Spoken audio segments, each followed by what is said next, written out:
So welcome everyone to the third webinar of Global Digital Cultures on public digital infrastructures. And of course, especially a warm welcome to the three speakers of today, Seda Gürses, Jack Cho, and Geert-Jan Bogaerts. I'm Thomas Poell, one of the coordinators of the Global Digital Cultures Initiative and also the chair of this session. So before we get to the speakers, I wanted to say a little bit about what inspired this meeting, because it seems to me that this topic of today is really urgent in the current situation in which we find ourselves. So the inspiration really came from this turn to online teaching and basically an online university earlier this year when we were hit by the pandemic. And when this happened, obviously, we became more dependent on online services provided mostly by commercial platform corporations. And I think really symbolic of this development is the very service through which this seminar is being offered, Zoom. So as you might remember, back in March when the pandemic hit us, the university had to quickly provide classes online to large numbers of students. And then the University of Amsterdam, like other Dutch universities, bought enterprise licenses for Zoom. So the service obviously works really well in the sense that we can simultaneously video conference with hundreds of users, as we do now, but it's also, of course, a commercial service, which is not made for teaching. And well, Seda will talk about this more extensively, which comes with loads of other affordances, which are actually quite problematic in terms of the university culture. So while the University of Amsterdam and other Dutch universities bought Zoom licenses, these universities, and especially our president of the university, Karen Marx, is deeply concerned also about this dependence on commercial platforms. And as well, I've spoken to her a couple of times, she's a strong supporter of public alternatives, as are the other presidents of the universities. Yet at the same time, of course, the University of Amsterdam or the other, even a coalition of Dutch universities cannot act on their own. So I think we'll talk about this more extensively today. If we think about public infrastructures, it is very much a question of public collaboration, of public governance and public funding. So last year, the presidents of the Dutch universities published a manifesto in the Volkskrant, calling for action, as they pointed really to this tension between the values central to universities and academic life and the dependence on these commercial platforms. So I'll post a link to this piece in the chat. So throughout the session, I'll be posting a couple of links in the chat, which you can then consult. So I think the current move to online education during this time of pandemic has made this call only more urgent. So in this webinar, we will reflect on why this dependence on commercial platforms is problematic in the first place, and especially also what alternatives are currently being developed and how viable they are and what kind of support they also need. So throughout the session, you can post questions in the chat. So please do so. They're very much appreciated. They'll be collected. And at the end of the session, I will post those to the speakers. So Seda Gürses will kick off the session. Seda is associate professor at the TU Delft, and she works among others on software infrastructures, social justice and political economy. And she's also voiced one of the most powerful and eloquent critiques of the current move to online education in a webinar, which was, I think, posted on, was it March, or I'm looking to you, so that's why I'm not looking at the camera. Earlier this year, I think it was May or sometime, it's quite early on, in which she talks about what happens to the university when it went online. I'll also post a link to that video in the chat. So I've asked Seda to kick off and talk about the dependence on commercial platforms like Zoom and why that's problematic. So Seda, the floor is yours, and I think you want to share indeed a slide. Thanks. Go ahead. Okay, so what I did do actually, first of all, thank you, Thomas, for organizing this event and wonderful series. Very timely given the topic. It's great to see many people I do know who I miss massively. I wish I could be in a room with you, but it's great to be here today. So what I did do after some talk with Thomas about what would be a good points to make this afternoon is I went and revisited the talk that I did in April for Artes, which I have to thank Linchuan Qiu, who I think was very insightful to see some of the problems we'd be facing in the coming months, looking back then and looking now in the past months and in the coming months as well. So the talk was called Rectangles Are Us. It was about the rectangleization of all of education through interfaces like that of Zoom. And there are many points that I tried to raise. It's a bit of an intense video if you do end up watching it. I will pull out 2 of them today, which I hope will help us frame the discussion and open some further points to think along for the future of the university. The first issue that I want to bring up is that when we pick tools and infrastructures for our university, and this also holds for other organizations, but we're talking about the university, we're extending currently, especially when we buy software like Zoom and Microsoft Teams, business cloud services that were not originally made for educational purposes to educational institutions with serious implications for educational and institutional culture. To remember, what is important here is that Zoom was actually made for businesses to enable efficient work conditions. And this is also reflected not only in the kind of seamlessness that they promise to have, but also in the surveillance structures and the kind of hierarchies that are built into the features. So what you see here is an actionable meeting room analytics, if your eyes are that good, which actually allows you to see who has attended and who has participated, or basically try to evaluate the efficiency of meetings.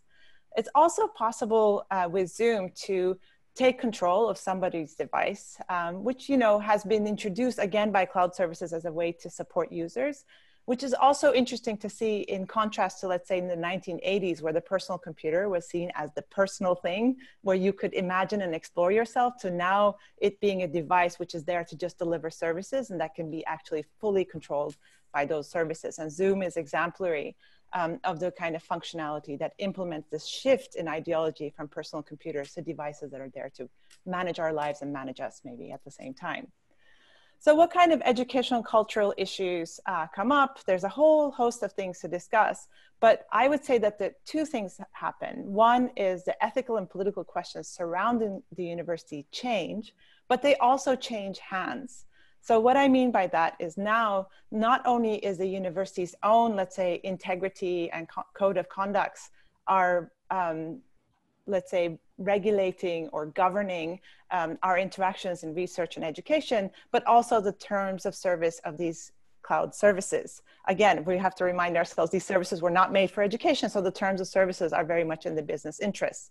So that means that we are subjecting ourselves to, let's say, content moderation standards of gaming platforms like Discord, which also has been the meeting spot for white supremacists, Zoom bombs, which I don't have to explain hopefully much, but attacks that can be done on Zoom where people have put graphic images into PhD thesis defenses. And most recently, as of today, Zoom actually canceled the possibility to use Zoom for a lecture at San Francisco State University because they thought that the speaker did not match their terms of service. So here we're seeing that not only are we shifting the ethical and political questions, but who gets to answer them changes hands. So these are the kind of decisions we make when we decide to buy a license of companies like Zoom. So that's the first point I want to make. The second point I want to make is about the economics of it all. I think there's so much to be said about the dominance of the economics logic ever since COVID-19, right? Like public health decisions and individual liberties continues to get weighed up against some amorphous notion of economics. And I think what we're seeing is that this economics is not just abstract, but actually comes to bear upon the university every time we take one of these services as a fundamental service of the university. So let's look at Zoom. So I made some changes, so this is the fun part about going back to a presentation. These are changes that happened on the one hand, because Zoom corrected its public announcement. So it used to say they had 300 million users, and they said actually it's 300 daily meeting participants. And here we see even the number of users being a metric. And so these are the metrics that now the university has to also kind of contend with. And they're scaling up with cloud computing. So they're buying a lot of AWS, but other services, maybe their own, which means that they're burning money. So that's really interesting for thinking about how we can create alternatives, because an important part of how a company like Zoom succeeds is by giving free licenses, for example, for students. And the way they can do that is to burn VC money, right? And, you know, public institutions do not have VC money to burn. And we can talk about why we have VCs with so much money to begin with. The valuation of Zoom has gone, it was 29 times back in April, 60 times of their revenue of the past year, which means that they are now officially part of an economic bubble, which means that either they have to deliver to their investors or they might go down, both of those with potential impact on the university. So the university has to contend with all of these economic issues. I know I'm running out of time. So let me just try to ask a few questions maybe for the discussion. Can I have one more minute, Thomas? You tell me if I've gone over time. Please go ahead. Okay, so what we have seen with COVID-19 is a fast forward. So this is nothing new. What I say about Zoom or Microsoft is nothing new. It's just a fast forward of a business interest of taking different existing common infrastructures onto digital infrastructures, right? And the fast forward has meant that they have made immense amounts of revenue while the rest of the economy is experiencing a sort of downturn. So that means that we now have cloud companies, or big tech as they are called, not all of them are cloud, and other tech companies who have an interest in keeping the university online. They have benefited from the conditions of the pandemic, and they have an interest in keeping things as is. And the more we deploy them in our universities, we are subject to that interest. It's also important to think that universities are economic agents themselves. Now universities have had a test run on where they can cut costs. And we have seen, especially in the UK and in the US, where universities have leveraged debt to grow, really shedding personnel with significant impact on teaching and research quality. And they have also spent much money on tech through licenses. So they've already, universities have already transformed their economics with COVID-19. There's great worry about tuition from local and international students. And in fact, what again we're seeing in the UK and the US is pushing students onto campuses, even though it's a public health danger. And we actually have protests from both students and professors coming in as well. And what we also see in the process is academic work looking like gig work. Honestly, I don't know what is the difference anymore between the work I do and a gig worker, except that I do have a pretty delicious salary in comparison to being paid for each piece. But I think it's interesting to see the fact that faculty and IT staff are doing things that would take immense amounts of labor and work, and all that cost being externalized to extra hours, et cetera. And I think there's some big discussion to be had about what is the future of that. If there is an economic downturn, as is kind of currently expected, this will also impact the public funding of the university. So we really need to think about these shifts in the economy of the university with respect to what can public institutions and public budgets do to preserve the university or transform it in the right way? And I think we need to think about that long-term impact as well. So there's a big question here, could going online help the university to become a new and interesting public education institution, or disrupt it in a way that we would not like to see? There's a lot more to be said, but I'll stop there. Thank you. Great. Thank you very much. So if you stop sharing the slide. Great, thank you. So this was an amazing summary of a much longer webinar which you gave earlier this year, which is now in the chat. So just one question before we move to Jack. So you talked about the ways in which sort of the code of conduct is now being determined by or set by the global platform, in this case Zoom. And you then pulled up a couple of these sort of, extraordinary cases, these kind of scandal cases. But I was wondering whether you can talk a little bit about the ways in which Zoom and maybe some of these other platforms are sort of shaping everyday practices in education. Because obviously, if this is going to be long-term, I guess they'll be able to figure out the ways to stop Zoom bombing and, some of these other extreme things. But the reality, the everyday reality remains that we're actually doing this through these kinds of environments. So what does that mean and what are the consequences? Yeah, I think, there's a lot to be said about that, including the fact that, one of our friends in EdTech said, my LinkedIn network has turned overnight to all people doing EdTech. All software companies said we're doing EdTech because it was like a moment to grab money and to enter the university and other educational institutions that I'm not as well informed on. And I think it's really important to think that no technology can exist without the support. And that's, that's one of the central points is who does the IT support, who does the labor of making that software work and run. And I think it's really important to think that if we shift to a global company like Zoom, we can imagine that our IT support is probably a call center with underpaid labor and with a kind of checklist of standards that they have to apply to all users across many countries versus, the IT support that we might have at the university right now.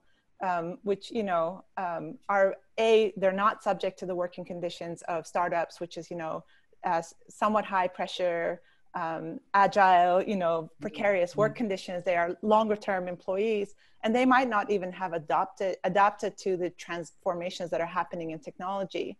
So what we see here, here's an example of how things change, is that on the one hand, we are getting used to IT support being super precarious and exploitative labor serving these global companies, standing against an IT support which is understaffed, maybe not ready for this situation and under pressure to perform the kind of seamlessness that we have, while we're continuously being subject to terms of services that are completely in contradiction to our educational culture. So I think those are the kind of tension points.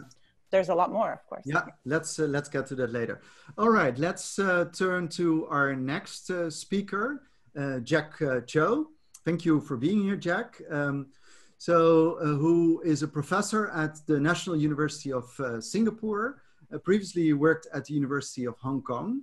And he's the author of really an excellent book, urgent book, Goodbye, iSlave.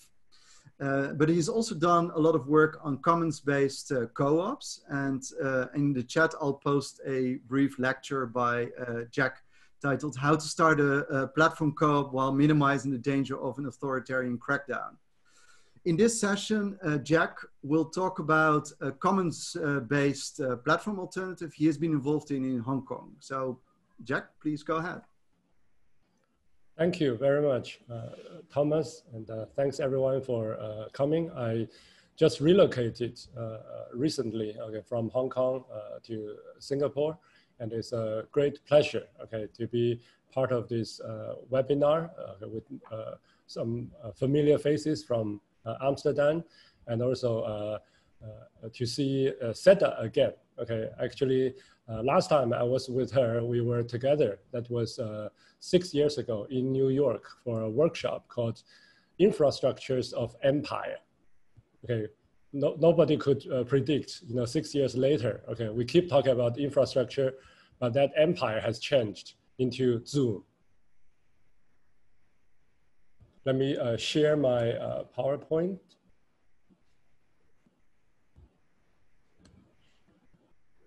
So I'm going to mostly talk about platform co-op, in Hong Kong. But let me just make the transition to use Zoom. So this is the CEO and the founder of Zoom, Eric Yuan. So you could tell from the name, he's Chinese. He grew up in China, but did his higher education and started the company in Silicon Valley.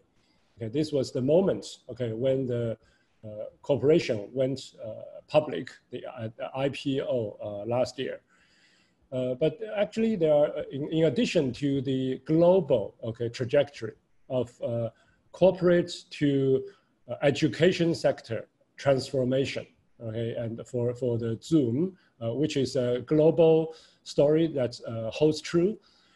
I would like to add notes to what Seda just said. Actually, in Greater China, we like Thomas mentioned, I am a scholar activist. I do things within and outside the ivory tower. So, you know, I have actually been using Zoom for 3 or 4 years. So long before the coronavirus outbreak. Okay, the Zoom's platform started to operate, I think, 8 years ago. Right? But then it's probably the only platform that would be helpful for people like me who are in Hong Kong, but we communicate. We hold labor study and youth activism, education, NGO education sessions long before the coronavirus outbreak using Zoom, right? So there were possibility, okay, in addition to the company's own drive to make more money, okay, including from the education sector. Small users like myself, I consider myself a small potato. We can still use the same tool for other purposes, okay, including activism, okay, nonprofit, in this case, the training of labor and youth activists, you know, in mainland China, but from Hong Kong or Taiwan and overseas. The reason is because many other platforms, they were either within China's Great Firewall, okay, and then they will be censored, or outside, like Google products would actually be blocked in mainland China. Okay. So one thing also, when this kind of platform has started to perform a public digital infrastructure function. So one thing, for example, so this was in early June. Okay, June 4th was the time, okay, to memorize the Tiananmen tragedy, okay, that happened on June 4th, 1989. So these were activists, not my group, but other, okay, humanitarian China, okay, and activists in Hong Kong, okay, when they're having Zoom meetings, okay, some of them were in the US, their Zoom account were, deleted. Okay, so it's not the first time, okay, within the example Seda mentioned about San Francisco State University is just the latest addition for a long list of corporate and political censorship.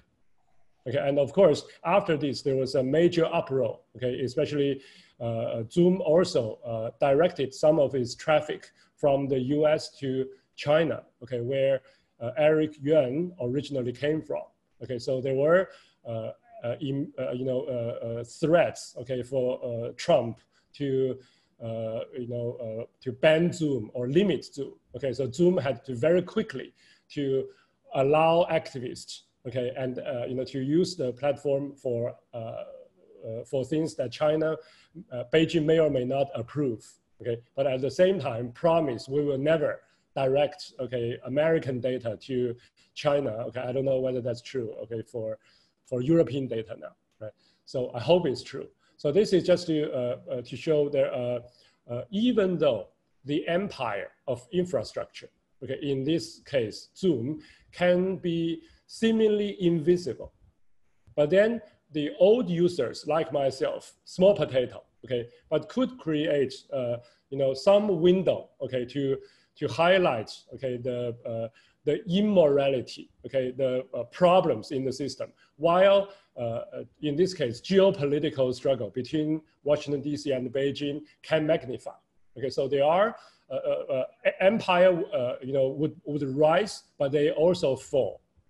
Okay, because of sometimes small potatoes coming together, sometimes inter-capitalist, okay, empire struggle.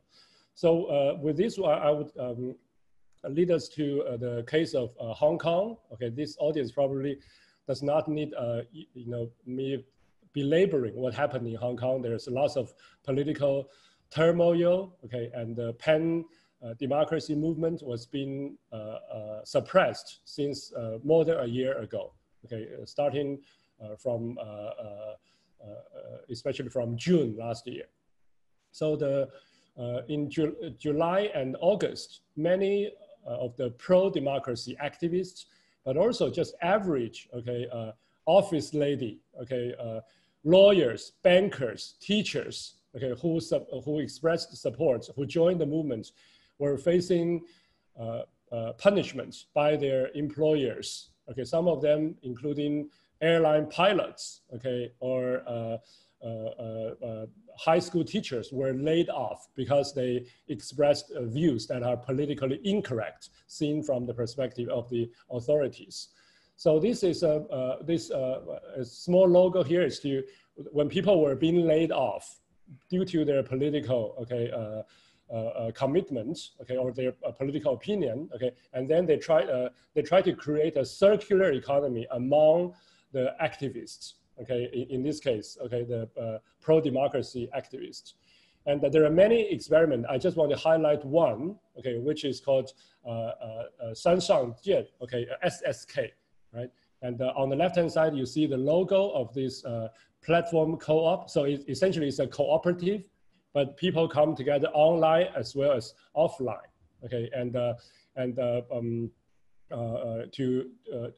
there's internal democratic process, but at the same time, it's trying to create job opportunities for people who lost jobs because of the political crackdown. Right? So this is Hong Kong's Lion Mountain.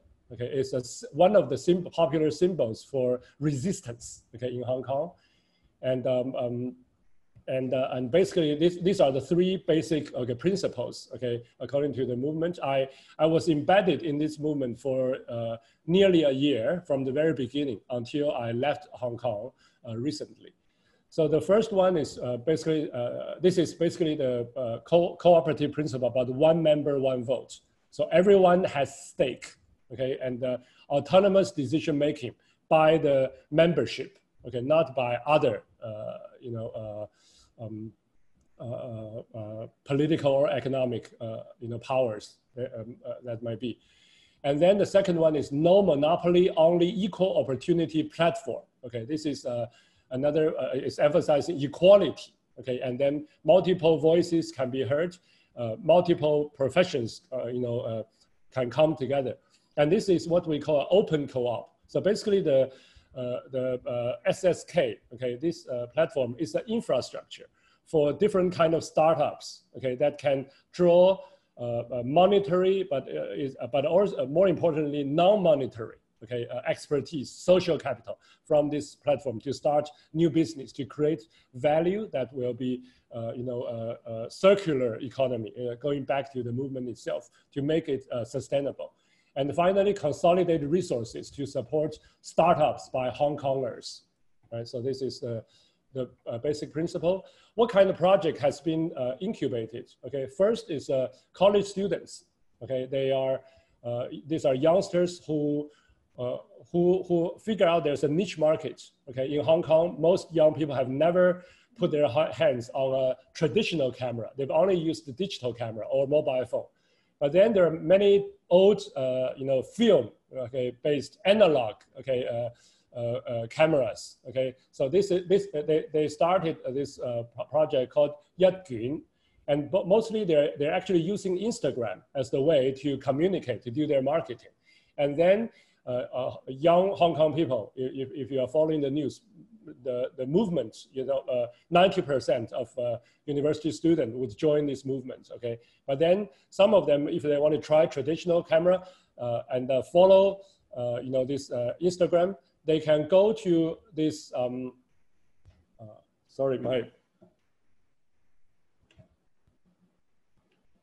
let me just fast. Yes. Wrap up because we're at all right. 10 or over 10 minutes now. Sure. And my power is also cutting with. I need to grab my power line. Anyway, just 1 minute. But very quickly. So this is one of the projects they have already recovered the investment from the platform, right?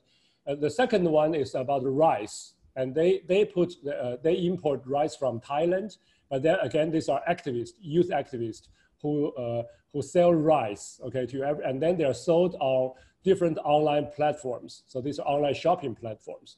So you can see this new infrastructure can foster different type of business, but based on this platform co-op model. And by the way, this is not only in Hong Kong.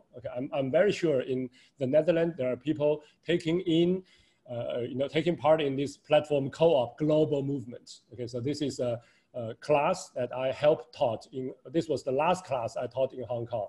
Right, it's about how to start your own platform co-op using digital media. So the conclusion again is that to find alternatives, okay, from the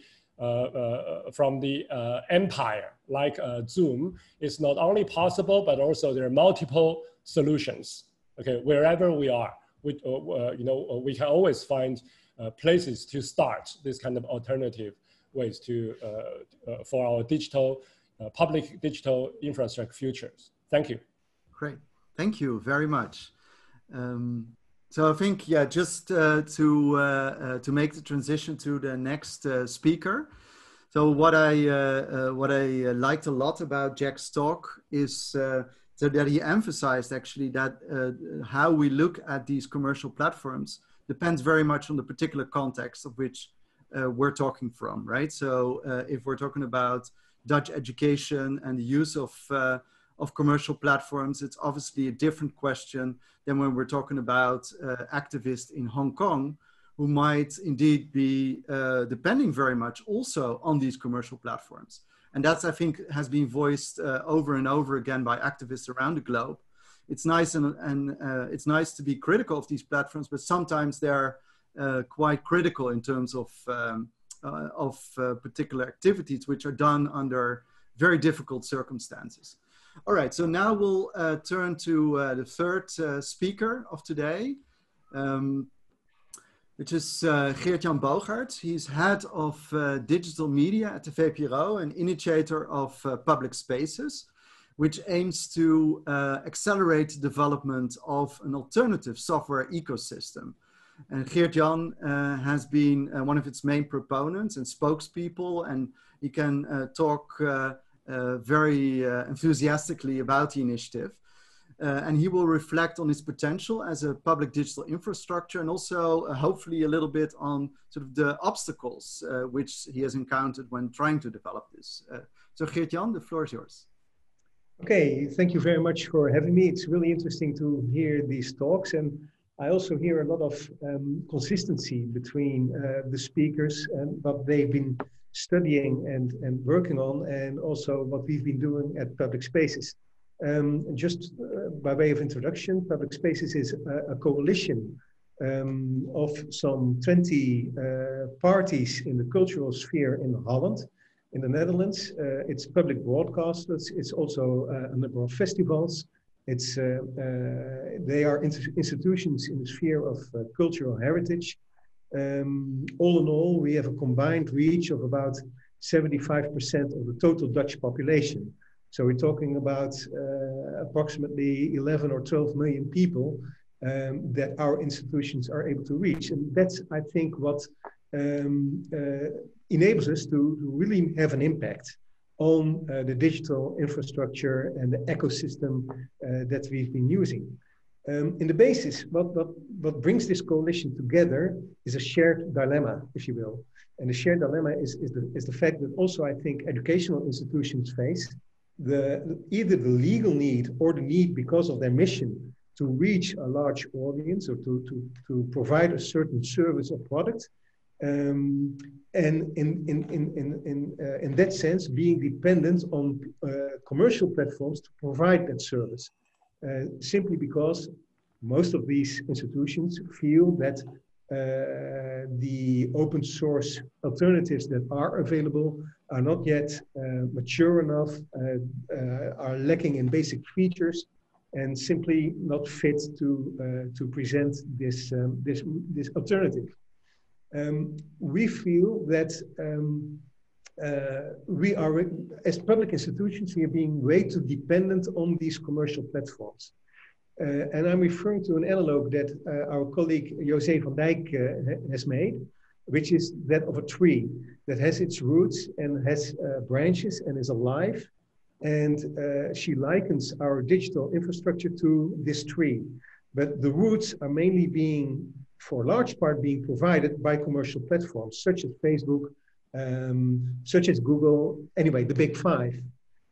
Also, we, as public media, for instance, or as public institutions, we are dependent on the kind of nurturing that comes out of these roots. So that's a really strategically, but also ethically dubious proposition. And that's why we feel we need to work towards sustaining alternatives. We aim as a coalition also to work with the open source community, because we feel a lot is happening right there. And what this open source community is missing is not a lack of competence, or it's not a lack of experience, it's a lack of reach. Very often their efforts are a bit in crowd. They are reaching only a relatively small amount of people. Great things are being developed there, but they simply don't have the kind of outreach that we as public institutions can provide them. So we feel that by bringing this all together, by getting our audiences and getting them acquainted with these alternatives, we can really make a difference there. I would like to give you some concrete examples of what we are working on. For instance, a lot of people are now authenticating or getting authorization to use a certain kind of service by using a Facebook or a Google login system. We think that should be part of a public infrastructure. As a government institution or as a public or civic society, we should not make people having to go to Google or to Facebook or needing to have an account there in order to be able to use our services. So one of the things that we're trying to promote is a public authentication system that stays away from the commercial platform. Another one, I think that's also pertinent to especially what Seda has been talking about, I think is our research into what we are calling blended or hybrid events, where you can use online and offline technology and techniques to bring that to the kind of event organization that also happens a lot within education. So if you're thinking about doing seminars or webinars and providing some kind of hybrid form which combines live and also online media, how can you bring that together? And what kind of software would be needed to really make that fly? What are the kind of requirements that would entail? So we're kind of researching that, and we're looking now for funding to make this happen, to develop the software ourselves, if it's not being made available by the software community.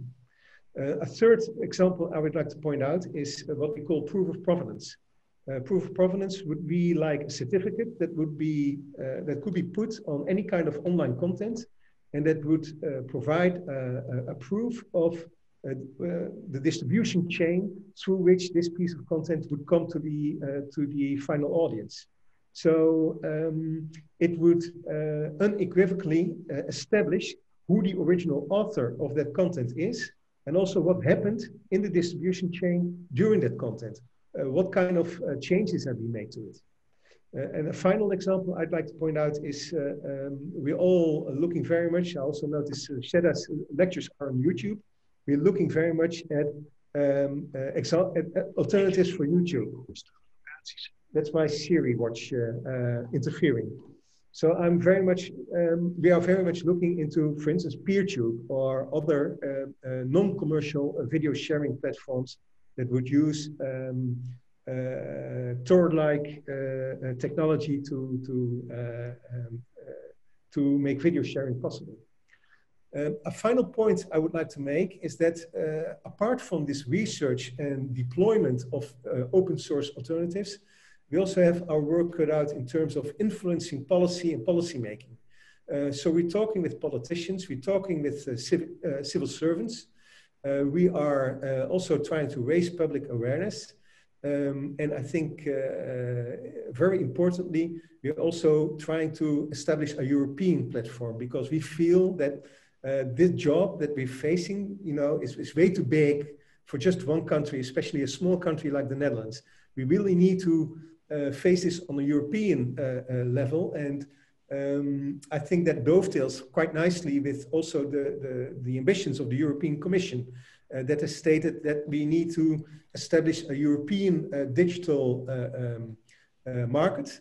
And we'd like very much to broaden that concept. It's not just a digital market, it's also a digital culture and a digital ecosystem. And that's what we're focusing on. So we're now working with parties like BBC, like the University of Munich, like ORF, like Europeana, which organizes a lot of European cultural institutions. It's been a really interesting ride so far, but we are looking forward to, well, working with you guys as well. Thank you. Thank you very much. So yes, so this is really inspiring. So my immediate question for you would be, so from what we've been talking about, especially also in relation to Zoom and to video sharing platforms, is that the commercial platforms are successful because they're backed by a lot of venture capital, right? So then they're able to sort of burn capital for quite a few years without actually making any profit, but then being able to offer these services on scale. So the question I would have is, do you think it is actually feasible to offer a video conferencing service, which you've been talking about, so that this blending learning in a blended learning environment, as well as like a video sharing service through a public infrastructure like you're developing right now? I think I can, you could approach that question from two different perspectives. The first perspective is that of a lot of the success of these companies has been dependent also upon the support of public institutions. Let's take Twitter, for example. Twitter only really took off in Europe after the BBC promoted it with some kind of talent show where people could vote using Twitter. So there is some history that kind of points to the role public institutions can play in that.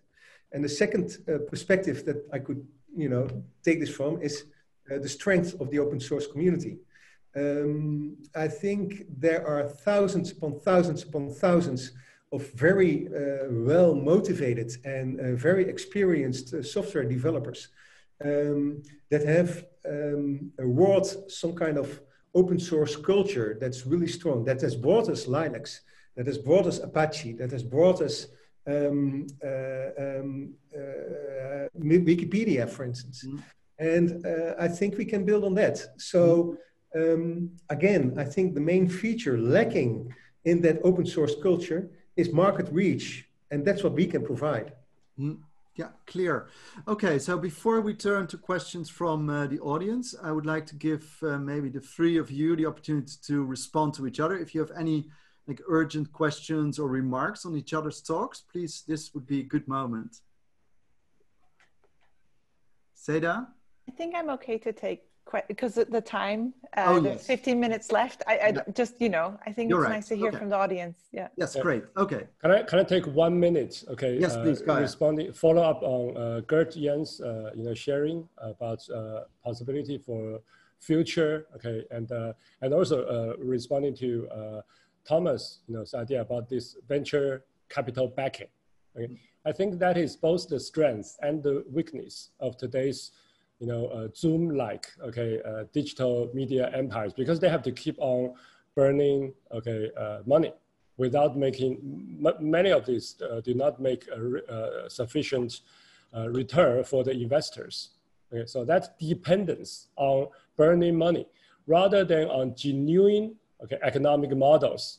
I think that's at any moment, if the investors find another concept, that is more sexy than education tech, they're going to pull the plug, and at any moment, it could be, the big boss, we are talking about empire, of infrastructure, the emperor or the empress may run away, and that could actually leave a major vacuum, for people, for universities, for public players, local governments, who are ready to fill in, that space. And that happened in the automobile, in the iron and steel factories of China before. Yeah. So the same thing may repeat. Yeah. That sounds encouraging, Geert-Jan, right? Absolutely, yeah, yeah. All right. Okay, so let's turn to the questions from the audience. So fortunately, there are quite a few questions which are addressed to the entire panel. The first one is especially, I think, for Seda and Jack, from Marieke de Goede, who is one of the co-organizers of Global Digital Cultures. And she asks, could the panelists discuss whether there are parallels between the theme of infrastructures of the empire, the workshop of 6 years ago, and current developments with these types of digital meetings or teaching infrastructures? So maybe Seda first and then Jack. I was hoping Jack would take it first. Okay, let's see. I mean, I think that was an amazing event organized by Miriam Arak. I'm assuming people know her because I believe she studied at UvA. Yeah. And Poell Chakravarti, and I think they're really pioneers in this field, and I think we're very lucky to have them already 6 years ago thinking about these issues. And I think what's really interesting to see, which we're not really touching on here, is the way in which technology and empire is playing out, for example, China versus the US, which was already evident in the event that we had there, in the sense of what kind of, if you look at all the battles going around anywhere from 5G to the chips and the design of those chips, and I'm going lower than the services that we're having, I think those were already addressed and tackled in the time. I think what we are seeing now is the massive fast forward that I think we expected we would have more time and we could organize more resistance with that time. So I would say that's maybe the main difference. Yeah. Jack? Yes, I would also agree. Like Seda said, I think when we talk about infrastructure, okay, infrastructure is different from content, okay, from the immaterial, okay, cultures that we study. It actually has a very important materiality to it, and playing out, especially at the geopolitical level. I remember 6 years ago, it was not too long after Arab Spring. Okay, so the geopolitical epicenter, okay, was in MENA, Middle East, North Africa, okay? And, but then now we still have this geopolitics, so that's the parallel, but the epicenter seemed to have shifted to trans-Pacific, okay, the US-China, okay, rivalry and inter-capitalist struggle. So that's a constant theme from 6 years ago to now, but the epicenter would have shifted. Another continuity, I would say, is the shift, okay, from public sector to private, the power, okay, like Seda already said it so clearly within the Zoom example, okay, so but then this shift becomes so quick, okay, like she just said, in part it's because of the crisis, okay, you guys probably heard the expression catastrophe of capitalism. Mm-hmm. So without the global financial crisis 10 years ago, there would not have been such a rapid rise, okay? No matter what we talk about the military industrial complex or the financial, the VC, okay, going in, okay? So that was the background. And at the same time, the hollowing out of the public sector, the austerity, okay, came out from that crisis was very much one of the accelerators for this public to private, okay, transfer of power, which today, okay, is not the global financial crisis, is the coronavirus. Okay, so I think in that way, okay, we see continuities in the different time series, but with quite a lot of parallel. Yes. Great. So thanks for these historical reflections, both. So we have a question from Misha Kafka, one of our colleagues here at the University of Amsterdam, who is specifically asking a question to Geert-Jan.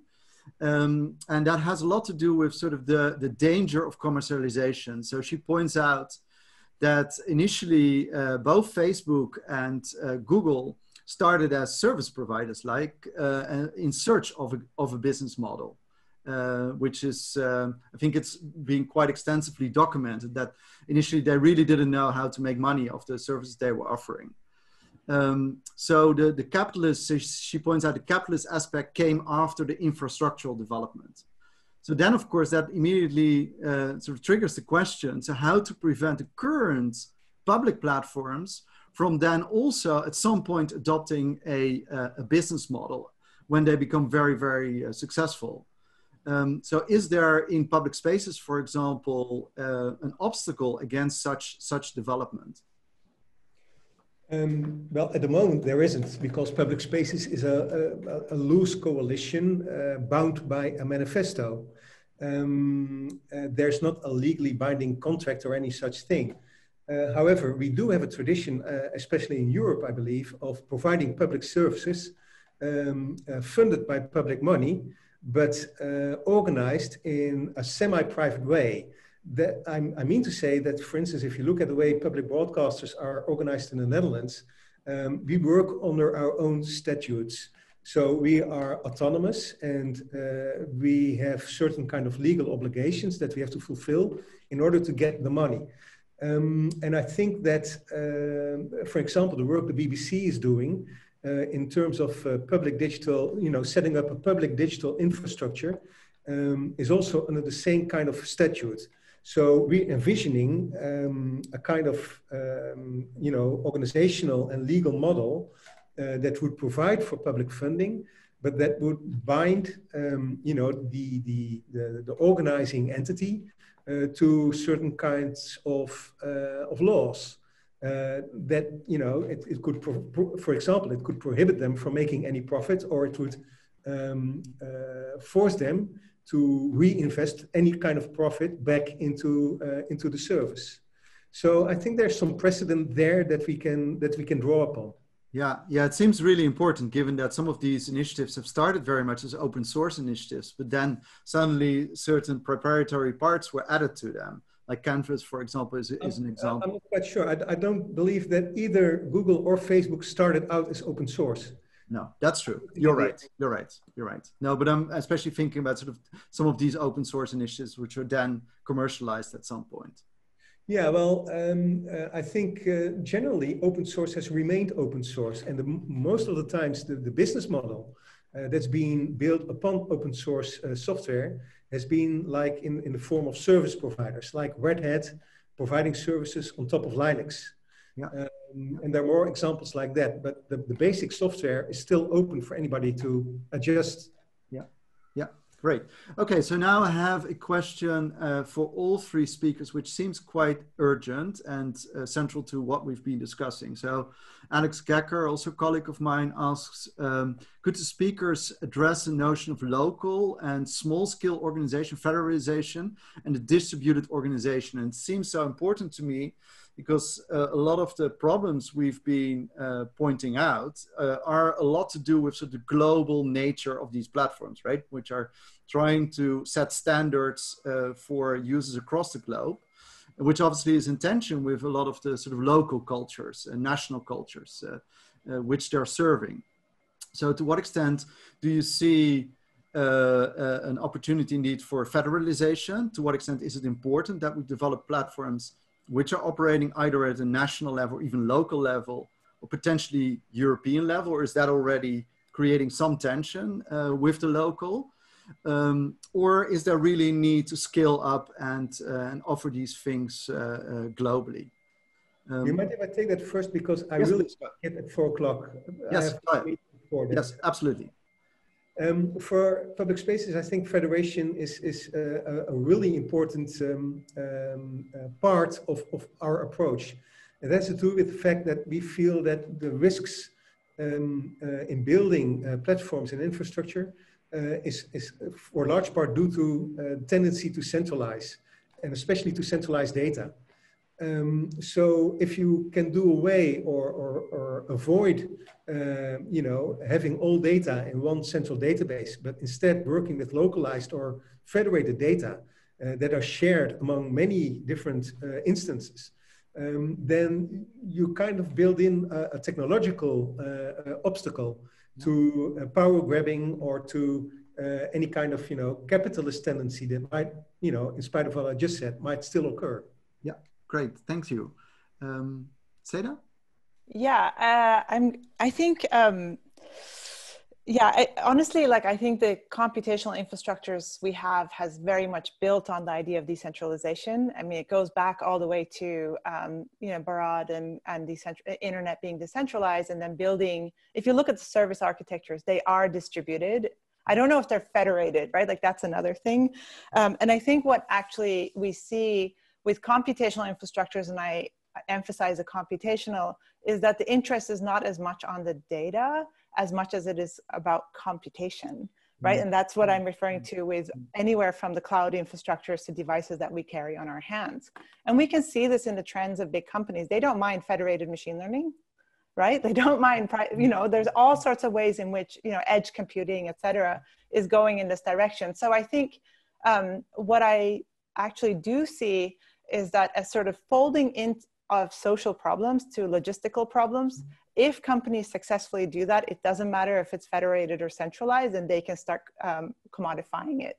And by logistics, very, very simply, it's basically being able to turn a complex problem into supply and demand, let's say. And I'm not trying to talk about economics, but just saying that there's a supply of something for which there's a demand, start quantifying that and optimize from there.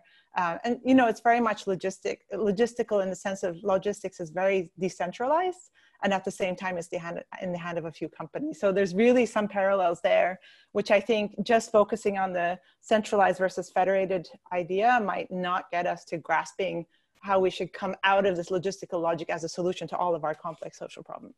Great point. Thank you. I think, Geert-Jan, you probably have to leave in a minute. So let me say goodbye to you now. But we'll have like a couple of minutes to wrap up. So thank you very much. Bye-bye. Bye-bye. Okay, Jack. All right. I think the global to local dynamic is really crucial. Okay, when we talk about the long-term struggle against these tech giants, no matter American or Chinese. But my thinking about this federation, I think it can be a useful idea when we talk about resistance. Okay, to resist Google or Zoom, if people from around the world, you know, political. So when we talk about political resistance, okay, we want to show solidarity with San Francisco State University, activists. We have a one-day, global action. Resistance federation would be useful. But when we talk about creating something new, then we need to be much an economic, rebuilding of alternative digital infrastructure. Then probably we have to avoid one size fits all. The most important way to defeat the empire is to have many viable communities. So I think that's the crucial thing, and actually in our discussion of the commons movement, we actually have a term now called cosmo-localism, designed globally but owned locally and operating locally.